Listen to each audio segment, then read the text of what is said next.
ওটা আমরা লুকিয়ে ফেলেছি, ওকে দিইনি। যদি কিছু করে ফেলে, ও আমাদের সঙ্গে রাগারাগি করে ওটা নিয়ে যেত। আমাদের একটাই মাত্র ছেলে, তাই না?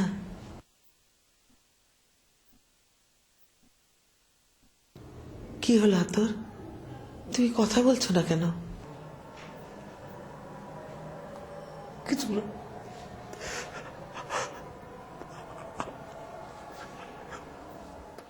আপনার দুটা ছেলে, আমি একটা, আর আমি কোনোদিন রনির ফিরিয়ে আনতে পারবো না। রনি কোথায়?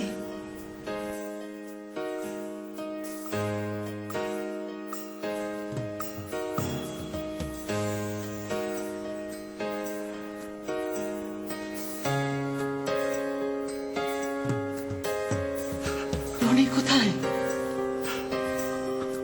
আমি আর কোনোদিন রনির ফিরিয়ে আনতে পারবো না।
আমার কোনো দোষ নাই, আমার কোনো দোষ নাই। মন্টু মন্টু পালাইছে, মন্টু পালাইছে, আমার কোনো দোষ নাই।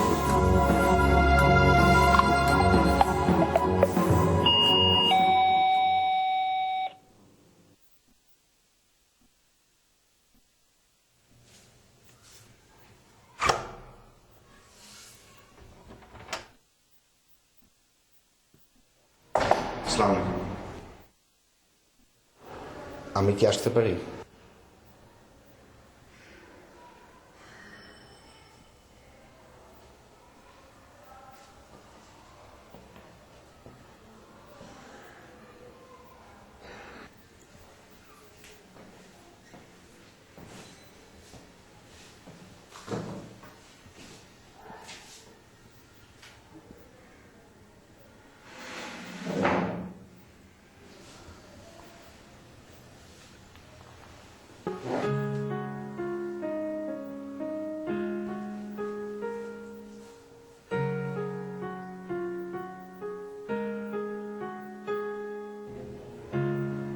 আমি অত্যন্ত দুঃখিত।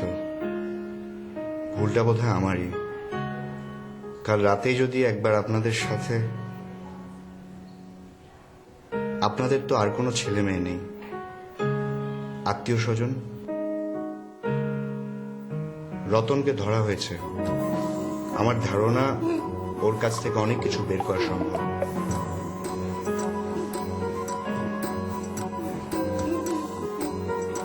আপনারা চাইলে রনিকে শেষবারের মতো দেখে নিতে পারেন।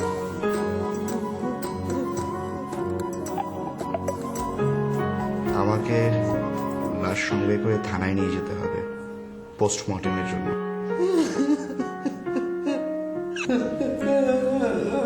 আপনারা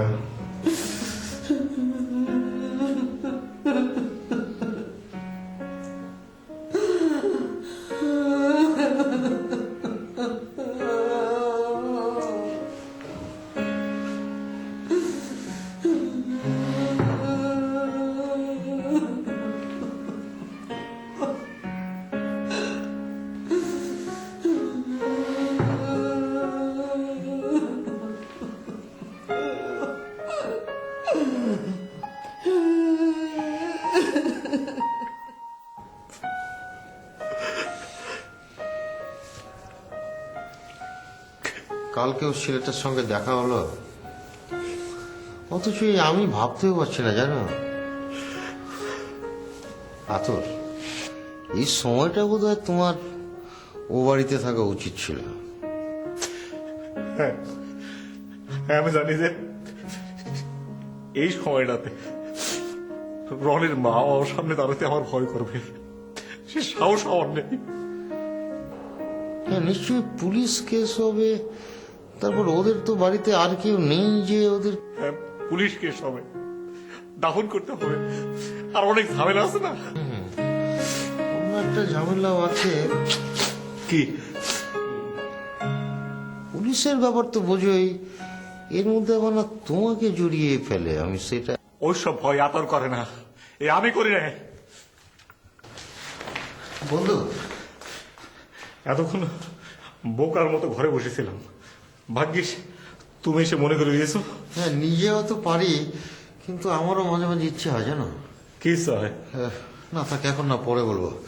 বন্ধু, এই তুমি আসলে ঠিকই বলেছিলে, আমি খুবই স্বার্থপর, তোমার মতো করে সবাইকে ভালোবাসতে পারি না। আরে না বন্ধু, ভালোবাসে দিয়ে তো সবকিছু সবকিছু আটকে রাখা যায় না।